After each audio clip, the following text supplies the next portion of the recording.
继续我来看韩国，韩国的总统大选竞选的活动昨天正式起告。南韩上大在野党共同民主党的候选人李在明，也佮有执政党国民力量党的候选人李文珠，因两个人头一个重点拢讲到要拼国内经济。 支持的民众得到歌声伫咧跳舞，捌伫咧2022年总统大选以淡薄的差距输予尹锡悦共同民主党总统候选人李在明。即马民调是领先真多，西装唐来穿竞选外套，看到内面还有穿一领红庆字的架，皮鞋也唐来换穿蓝色的运动鞋，宣告总统竞选活动正式开始。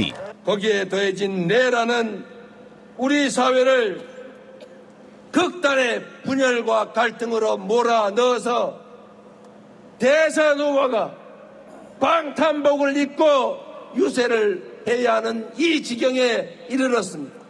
尹锡悦成做南韩史上第2位被弹劾下台的总统，离开政治舞台。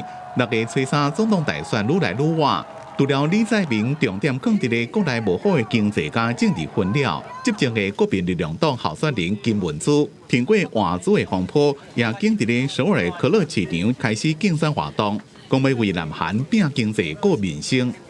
이곳에서 저는 정말 시장 대통령이 돼야 되겠다, 민생 대통령이 돼야 되겠다, 또 경제 대통령이 돼야 되겠다.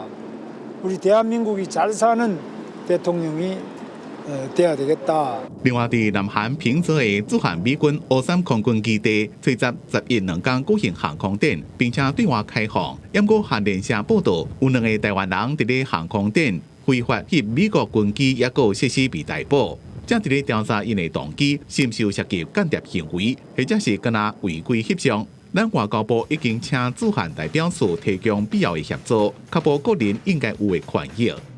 公司新闻综合报道。